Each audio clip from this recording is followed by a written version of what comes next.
দীর্ঘ বিরতির পর ওয়েফেয়ারস ফুটপ্রিন্টের সাথে টাঙ্গায় চড়ে ঘুরে আসবেন চলুন বাংলার নবাব সিরাজদৌল্লা স্মৃতি বিজড়িত মুর্শিদাবাদে। কলকাতা থেকে আমাদের মিস্টার গ্রেহাউন্ডকে নিয়ে রোড ট্রিপে 3 রাত 4 দিনের এই জমজমাটি সফরে ভাগীরথীর দুই পারে ছড়িয়ে থাকা একাধিক ঐতিহাসিক, ধর্মীয় ও সাংস্কৃতিক নিদর্শন যেমন কাঠগোলা প্যালেস, হাজারদুয়ারি, কাশিমবাজার রায়বাড়ি, জগৎ শেঠের বাড়ি, ঘোষবাগ, কাটরা মসজিদ, চার বাংলা টেরাকোটা মন্দির চাক্ষুষ করব। এছাড়াও ঘুরে দেখব 2023 সালের সেরা পর্যটন গ্রাম হিসেবে নির্বাচিত কিরিটেশ্বরী মাতার মন্দির। আর শতদ্রু পল্লবের ঘোরাঘুরি মানেই তো দুর্দান্ত সব স্থানীয় খাওয়া দাওয়ার খোঁজ, বেস্ট হোটেল আর বিখ্যাত মুর্শিদাবাদী সিল্কের খোঁজ তো থাকবেই।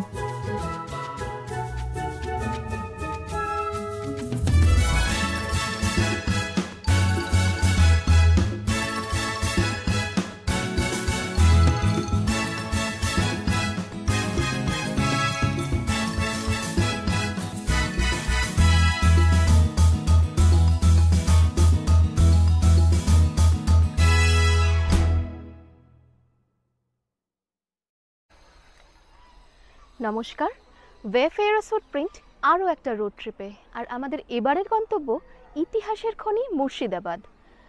নবাব মুর্শিদ কুলি খাঁ প্রতিষ্ঠিত এককালে বাংলা বিহার ওড়িশার রাজধানী মুর্শিদাবাদ, বর্তমানে মুর্শিদাবাদ। শতদ্রু পল্লবীর সফর সঙ্গী হয়ে আপনারাও ঘুরে নিন আমাদের সাথে ইতিহাসের অলিতে গলিতে। টুরিস্ট লজে কমপ্লিমেন্টারি ব্রেকফাস্ট সেরে গাড়ি নিয়ে বেরিয়ে পড়লাম কাঠগোলা প্যালেস ও হাজারদুয়ারি সহ অন্যান্য দর্শনীয় স্থান ঘুরে দেখতে। গঙ্গার পার বরাবর মতিঝিল বাইপাস রোড ধরে ট্রিপোলিয়া গেট পেরিয়ে চলে এলাম একদম হাজারদুয়ারির কাছে। হাজারদুয়ারির ঠিক উল্টো দিকে একটি ভাতের হোটেলে 50 টাকায় সারা দিনের জন্য গাড়ি পার্ক করে টাঙ্গায় চড়ে চললাম এই শহরের অন্যতম এক দর্শনীয় স্থান কাঠগোলা প্যালেস দেখতে। চড়া রোদ্দুরে টাঙ্গার ছায়ায় বসে ফুরফুরে হাওয়া খেতে বেশ লাগছিল।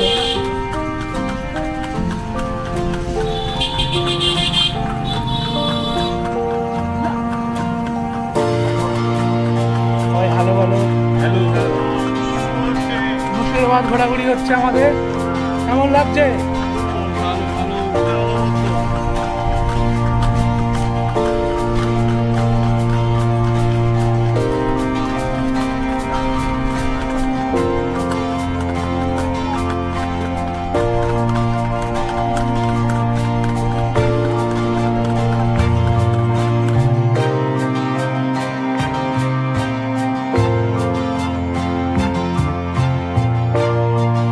30 টাকা দিয়ে টিকিট কেটে ভিতরে ঢুকে বিশাল এক আম বাগান দেখতে পেলাম।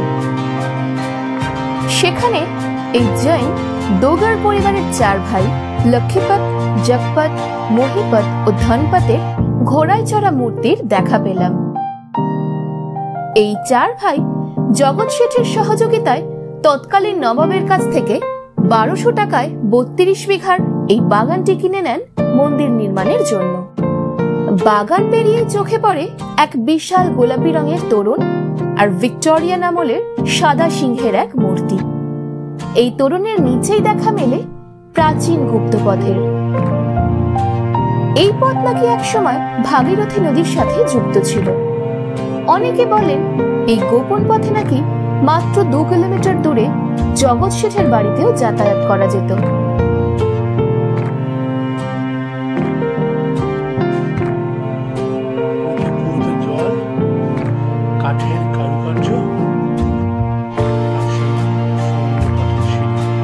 তবে এখন জলস্তর বেড়ে যাওয়ায় দরজা বন্ধই থাকে।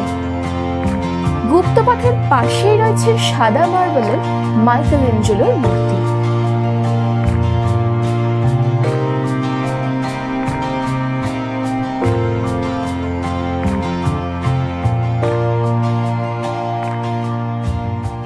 আমরা এখন রয়েছি মুর্শিদাবাদের সেকেন্ড বিগেস্ট টুরিস্ট স্পট কাঠগোলা প্যালেসে।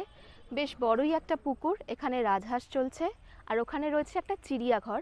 সেই চিড়িয়াঘরে সুন্দর সুন্দর পাখি রয়েছে, অনেক সুন্দর সুন্দর পাখির সংগ্রহ।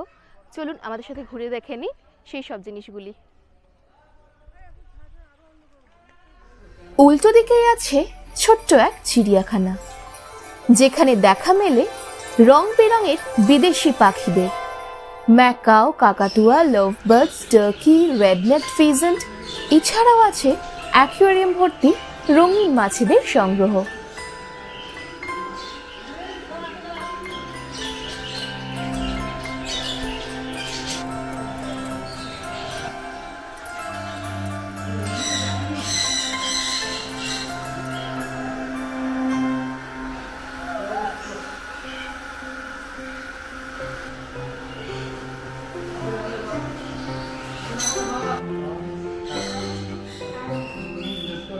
বাগান পেরিয়েই আপনারা এক ঝাঁক গাইডের দেখা পাবেন, তবে এই চত্বর ঘুরতে সেভাবে গাইডের প্রয়োজন নেই, তাই চাইলে আপনারা গাইড নিতেও পারেন বা এড়িয়েও যেতে পারেন।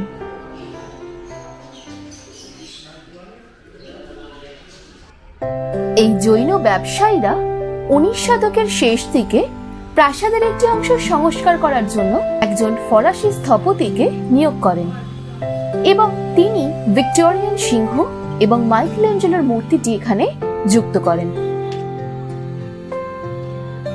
এই প্রাসাদটি শিল্প এবং স্থাপত্যের এক নিখুঁত সংমিশ্রণ।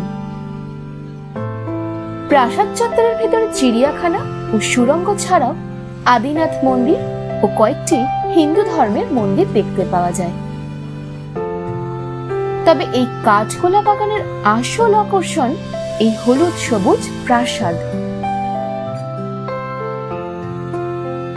নামে কাঠগোলা হলেও এই নাম আসলে একসময় এই বাগান জুড়ে থাকা কাঠগোলাপের থেকে অপভ্রংশ হয়ে এসেছে। প্রাসাদের সামনের পুকুরে খেলা করে বেড়াচ্ছিল হাঁসের দল। এই সুন্দর মনোরম জায়গায় আমরা নিজেদের বেশ কিছু ছবি তুলে নিয়ে এলাম নাচের প্রাঙ্গণ দেখতে।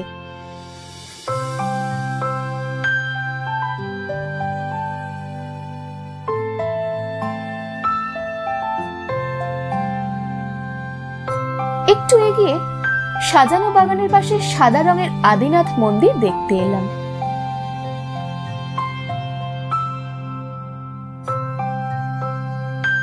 বাগান ঘেরা মন্দিরের দুপাশে আছে কিছু মার্বেলের মূর্তি, ফোয়ারা, হাতি ও আরো অনেক সুন্দর শৈল্পিক নিদর্শন।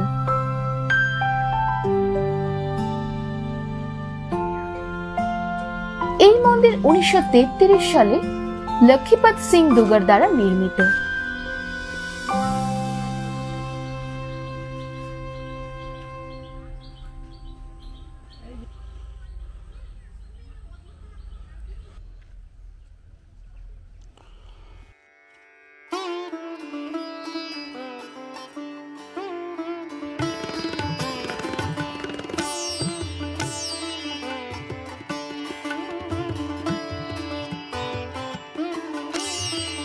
মন্দিরের দেওয়াল ও মেঝে জুড়ে রয়েছে নানা রঙের ফুল ও নকশার অপূর্ব কারুকাজ।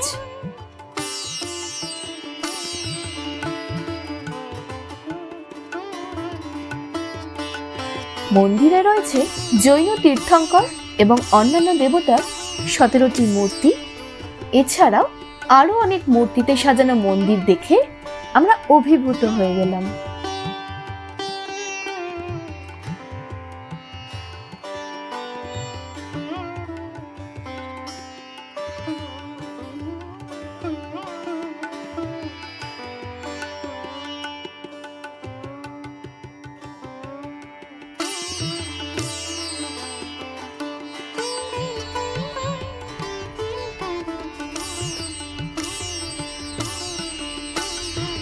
এরপর এলাম অন্যান্য হিন্দু দেবতার মন্দির দেখতে।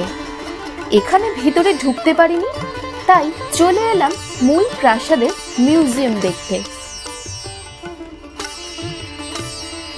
এই প্রাসাদের ভিতরে যাওয়ার সাথে সাথে মূল্যবান পেইন্টিং, আয়না এবং অমূল্য ভিন্টেজ আসবাব দেখে বিস্মিত হতে হয়। কিন্তু সেখানে ছবি তোলার অনুমতি নেই, তাই আপনাদের সেটা দেখাতে পারলাম না। এই প্রাসাদের দ্বিতীয় তলে আরো সুন্দর মূল্যবান জিনিস থাকলেও সেখানে সাধারণ পর্যটকদের প্রবেশ নিষিদ্ধ। কাঁচকোলা প্যালেসের পর্ব মিটিয়ে চলে এলাম জগৎ শেঠের বাড়ি। অষ্টাদশ শতকে বাংলার ইতিহাসে বিখ্যাত ধনী জগৎ শেঠ কোনো একজন ব্যক্তি নন। জগৎ শেঠ একটি পারিবারিক উপাধি।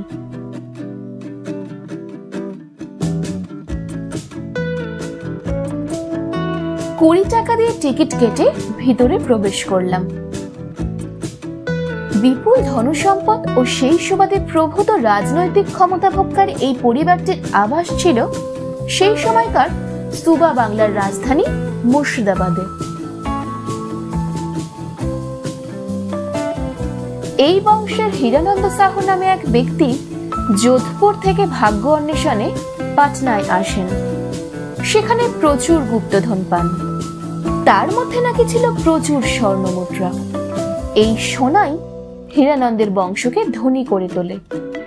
হীরানন্দ তার 7 ছেলেকে ভারতের 7টি জায়গায় গদিয়ান করে দেন। কনিষ্ঠ পুত্র মানিক চাঁদ আসেন মুর্শিদাবাদে। তিনি জগৎ শেঠ বংশের প্রতিষ্ঠাতা। কথিত আছে মুর্শিদ কুলি খাঁ বাংলা বিহার ওড়িশার নিজামাতি পদ লাভ করে মুর্শিদাবাদে টাকশাল স্থাপন করেছিলেন। সেই টাকশালের প্রধান পরামর্শদাতা ছিলেন মানিক চাঁদ। মুর্শিদ কুলি খাঁ মানিক চাঁদের জন্য শেঠ উপাধি জোগাড় করে দেন তৎকালীন দিল্লির বাদশাহ ফারুক শিয়রের কাছ থেকে। বিনিময়ে মানিক চাঁদ মুর্শিদ কুলি খাঁকে বিপুল অর্থ দিয়েছিলেন বলে কথিত আছে। তিনি ভাগীরথীর পূর্ব তীরে প্রাসাদ নির্মাণ করেন, যা আজও একটি দ্রষ্টব্য স্থান। ভিতরের সব অংশের ছবি তোলা নিষেধাজ্ঞা আছে, তাই মিউজিয়ামে ও মাটির নিচে সংগ্রহশালার সংরক্ষিত সোনারূপার মুদ্রা, ঢাকাই মসলিন, দামি বাসনপত্র ও আসবাব, অস্ত্র ও মন্দিরটিও দেখাতে পারলাম না। আমরা ওইখান দিয়ে ঢুকে এই সামনের বাদিকের বাড়ি, তারপর ওদিকে গুপ্তকক্ষ, এখানের এই বাড়ি, সব মিউজিয়ামগুলো দেখেছি, কিন্তু ভেতরে কোথাও ক্যামেরা অ্যালাউড নয়, তাই সেভাবে কিছু দেখাতে পারিনি। ইতিহাসে জগৎ শেঠের বংশধরের বিশাল প্রতিপত্তির সুনাম রয়েছে। সেরকমই দুর্নামও আছে ব্রিটিশদের সাথে হাত মিলিয়ে সিরাজের বিরুদ্ধে বিশ্বাসঘাতকতার। এই বাড়ি ও অদূরের কাঠকোলা প্যালেসে চলত সেই রাজদ্রোহের আলোচনা।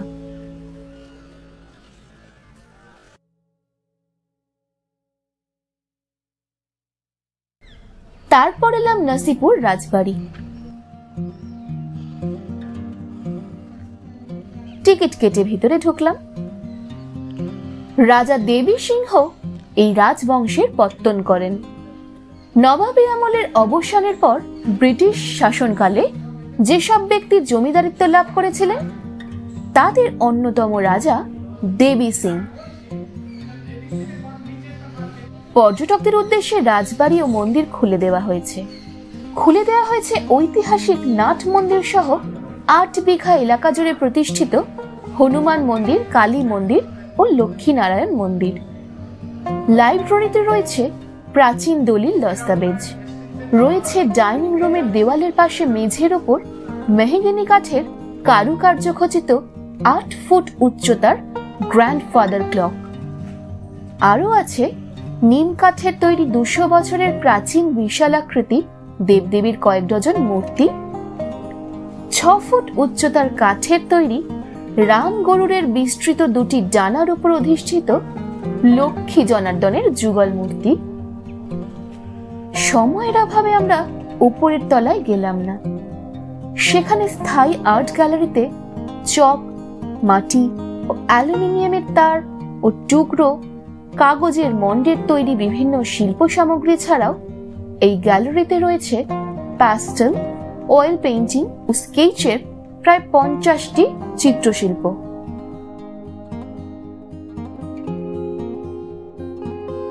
নসিপুর আখড়া ভাগীরথী নদীর পূর্বে নসিপুর রাজবাড়ির কাছেই অবস্থিত। আখড়ার এখানে প্রতি বছর ঝুলন যাত্রা ও বিখ্যাত মেলা বসে।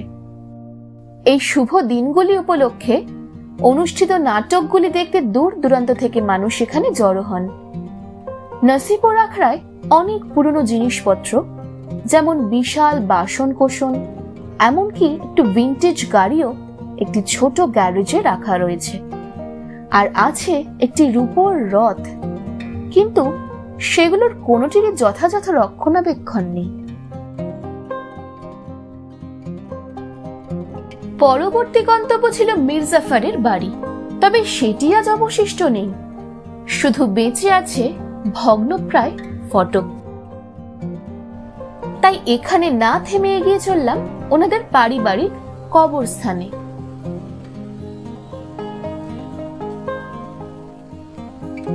খুব স্বাভাবিকভাবে এখানে কবরস্থানে কোনো নাম বা সালের উল্লেখ পেলাম না। আগাছায় ভরপুর কবরস্থানে এদিক ওদিক ঘুরে খুঁজে বের করার চেষ্টা করলাম মির্জাফরের কবরটি। গম্বুজাকৃতি কয়েকটি কবর স্থাপত্যের কারণে খুব স্বাভাবিকভাবে আপনার নজর কাড়বে। নাম না লেখা থাকলেও খুব সম্ভবত এই ঘেরা টপের ভিতরের কবরটি মির্জাফরের। একটু ইতিউতি ঘুরে চলে এলাম টাঙ্গা সফরের শেষ দ্রষ্টব্য আজিমুন্নেসা বেগমের কবরস্থানে। জনশ্রুতি রয়েছে কঠিন রোগে আক্রান্ত হওয়ায় নবাবী হাকিম দৈনিক একটি মানব শিশুর কলিজা দিয়ে ওষুধ তৈরি করে দিতেন তাকে। অসুখ সেরে গেলেও আজিমুন্নেসা বেগম মানব শিশুর কলিজা বা হৃৎপিণ্ড ভক্ষণের নেশাগ্রস্ত হয়ে গোপনে নিয়মিতভাবে শিশুদের হত্যা করে তাদের কলিজা খেতেই থাকেন।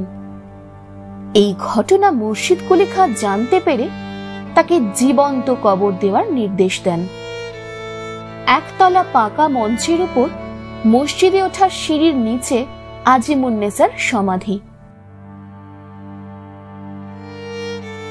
মঞ্চের উপরিভাগে বাম পাশে একটা দেওয়াল ছাড়া মসজিদের আর কোনো চিহ্নই বর্তমানে নেই। কথিত আছে সাধারণ মানুষের পদধূলিতে তার শিশু হত্যার পাপ মোচনের জন্য মসজিদে ওঠা সিঁড়ির নিচে তাকে জীবন্ত সমাহিত করা হয়।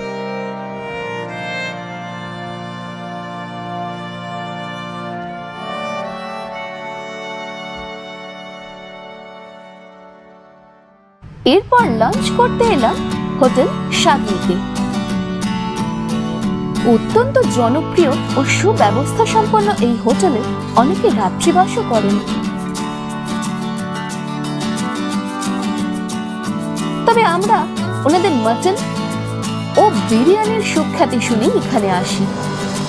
ভাতের সাথে দুর্দান্ত চিকেন ও মাটন খেয়ে ফিরে চললাম দ্বিতীয় ভাগে হাজারদুয়ারি প্যালেস ও তৎসংলগ্ন বেশ কয়েকটি দর্শনীয় স্থান দেখে নিতে।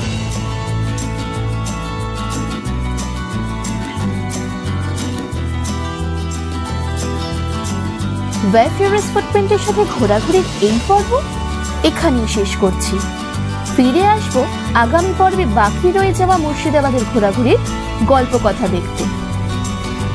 তাই এখনই সাবস্ক্রাইব করে রাখুন, আর ভিডিওটি কেমন লাগলো তা জানাতে কিন্তু ভুলবেন না।